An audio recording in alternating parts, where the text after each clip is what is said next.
سرے محشر گواہی کا نہ کوئی مسئلہ ہوگا، سرے محشر گواہی کا نہ کوئی مسئلہ ہوگا، کہ سرے محشر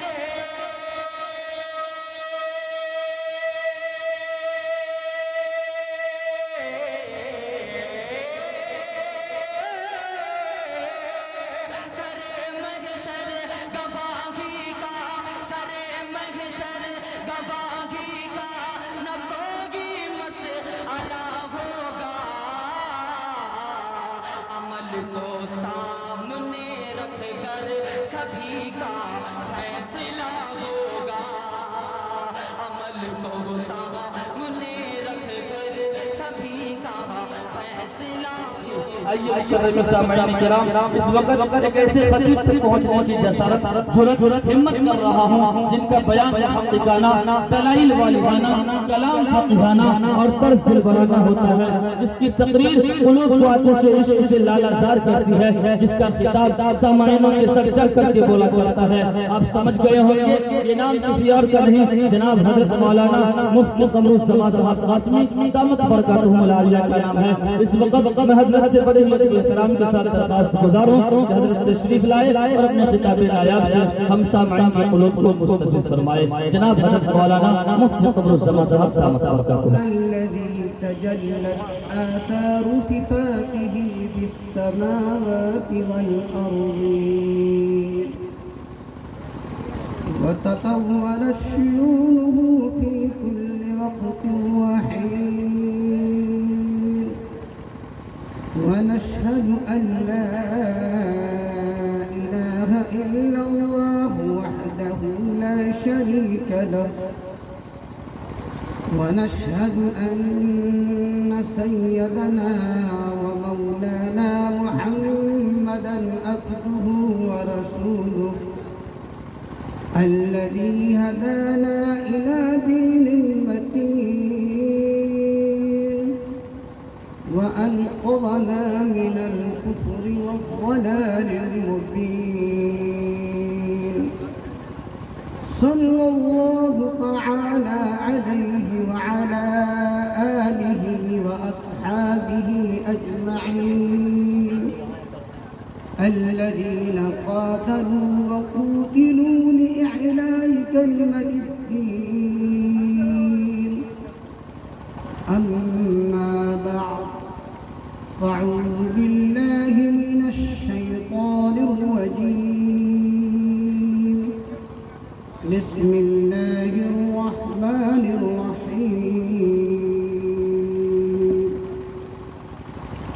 ويل لكل همزة لمزة الذي جمع مالا وعدده يحسب أن ماله أخلده، كلا لينبذن في الحطمة، وما أدراك ما الحطمة، نار الله الموقدة التي تطلع على الأفئدة، إنها عليهم مؤصدة في عمد ممددة، صدق الله العظيم۔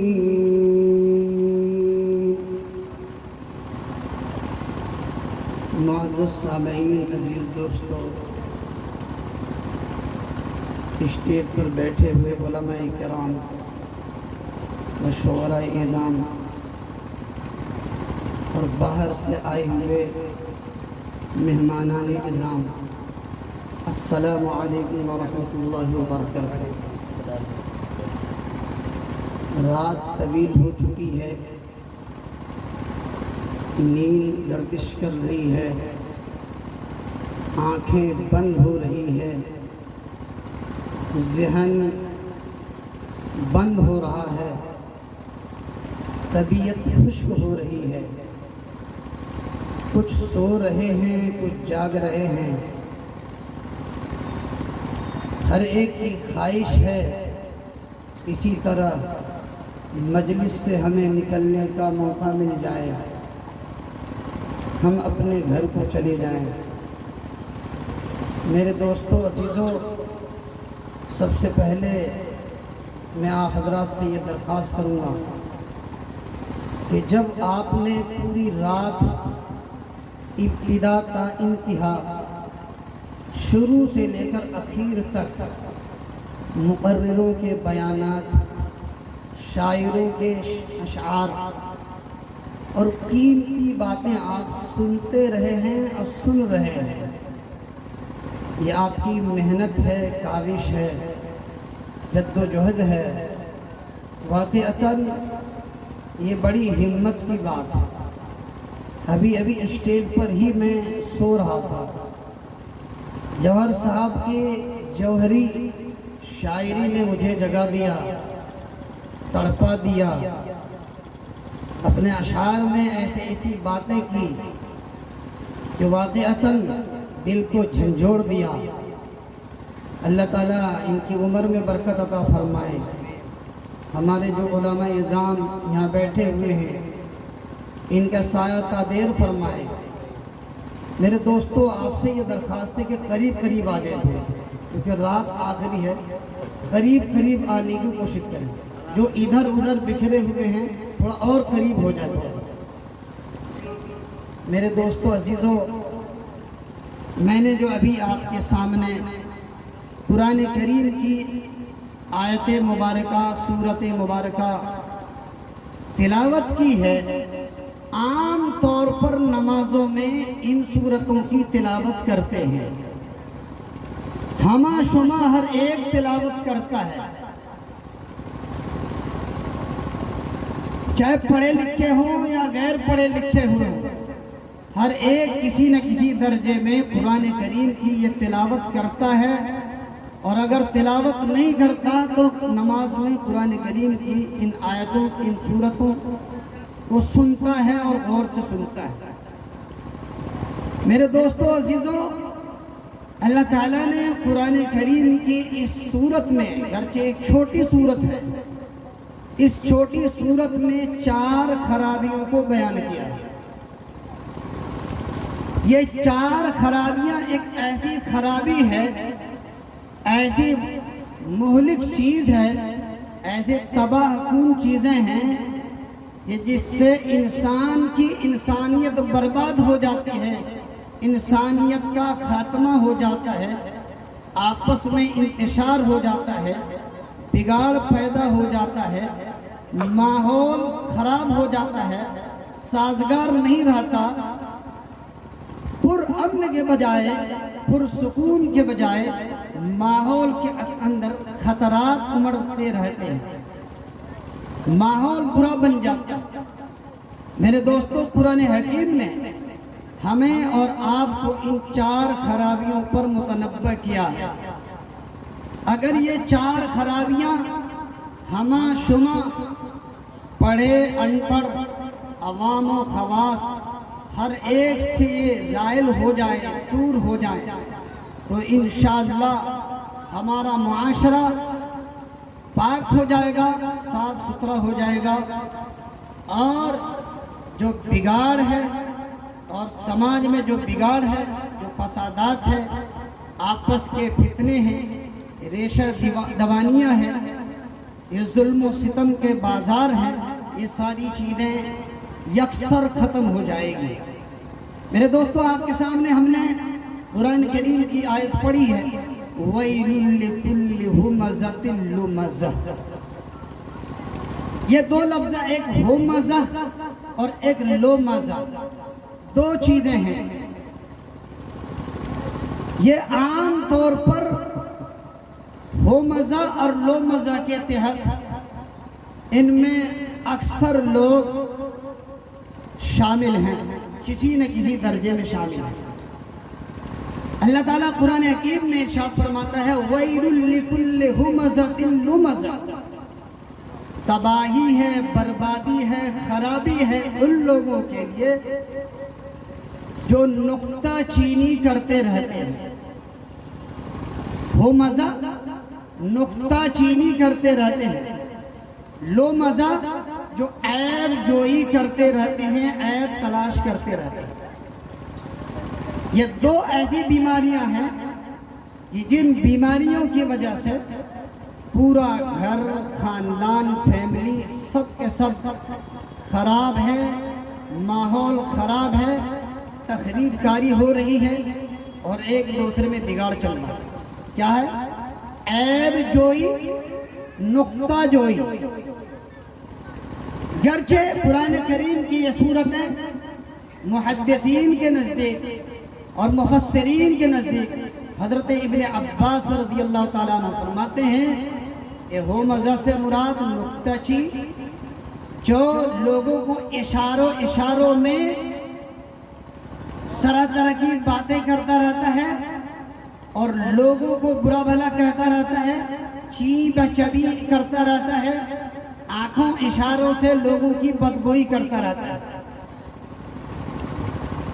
کبھی تو آمنے سامنے بدگوئی کرتا ہے، مذاق اڑاتا رہتا ہے، کبھی پیچھے مذاق اڑاتا رہتا ہے۔ تو ہو مزہ تو کہتے ہیں جو آمنے سامنے کسی کی خشکی لینا، مذاق اڑانا، اس کی چی بجبی کرنا، اس کے سامنے ہنسنا، اسے مذاق اڑانا۔ اور لو مزہ کہتے ہیں کہ پیٹھ پیچھے غیبت کرنا۔ تو پیٹھ پیچھے غیبت کرنا اور سامنے مذاق کرنا، ٹھٹھا اڑانا۔ قرآن کریم کی اس آیت میں اللہ نے فرمایا یا ایھا الذین آمنوا لا یسخر قوم من قوم عسى ان یکونوا خیرا منهم ولا نساء من نساء عسى ان یکن خیرا منهن ولا تلمزوا أنفسكم ولا تنابزوا بالألقاب بئس الاسم الفسوق بعد الإيمان ومن لم يتب فأولئك هم الظالمون۔ اللہ تعالیٰ نے قرآن میں فرمایا کہ کوئی قوم کسی قوم کا مذاق نہ اڑائے، ٹھٹھا نہ کرے، ہنسی نہ کرے، کوئی مرد کسی دوسرے مرد کا مذاق نہ اڑائے، کوئی عورت کسی دوسری عورت کے مذاق نہ اڑائے۔ قرآن کریم نے کہا ہو سکتا ہے جس کے تم مذاق اڑا رہے ہو وہ تم سے بہتر ہو اور اللہ کے نزدیک بہتر ہو، ان کا درجہ اعلیٰ اور بالا ہو، اللہ کے نزدیک وہ سب سے قیمتی ہو۔ اور بسا اوقات ایسا معلوم ہوتا ہے کہ ایک آدمی دیکھنے میں کمزور معلوم ہوتا ہے لیکن اس کا دل اللہ سے مضبوط ہوتا ہے، جڑا ہوتا ہے، دل کا تار اللہ سے بندھا ہوتا ہے، اللہ کے نزدیک وہ قیمتی ہوتا ہے۔ ظاہری طور پر کمزور معلوم ہوتا ہے لیکن اللہ کے نزدیک محبوب معلوم ہوتا ہے۔ تمہیں کیا پتا کہ ظاہری طور پر ایک آدمی جبہ امامہ دستار، پیسے والا، طاقت والا، مال والا اور ہر طرح سے نعمت والا، ساری چیزیں ان کے اندر موجود ہے، لیکن اللہ تعالیٰ سے اس کا دل الگ تھلگ ہے، تار الگ ہے، تار جڑا ہوا نہیں ہے، اللہ سے محبت نہیں ہے۔ تو گرچہ ظاہری طور پر لوگوں کے درمیان معاشرے میں وہ بڑا ہے لیکن اللہ کے نزدیک وہ بڑا نہیں ہے۔ حج کے موقع پر مدینے میں حج کے موقع پر ایک صاحب ندا لگا رہا تھا، دعا کرا رہا تھا اور ایسی دعا کرا رہا تھا کہ اس دعا میں رقت آمیز دعا تھی، تڑپ تڑپ کر اللہ سے مانگ رہا تھا اور اس کی دعا کی وجہ سے لوگ تڑپ رہے تھے، مجمع تڑپ رہا تھا، رو رہا تھا، گریہ وزاری کر رہا تھا، آہو پھکا کر رہا تھا۔ ہائے ہائے، دیکھنے والے جو بھی دیکھ رہے تھے کہہ رہے بھئی کتنا بڑا اللہ والا ہے، کتنے بڑے بزرگ ہیں، کتنی شان والا ہے، کیسی دعا کرا رہا ہے، اس کے دل میں اللہ کی کیسی محبت اور عظمت ہے۔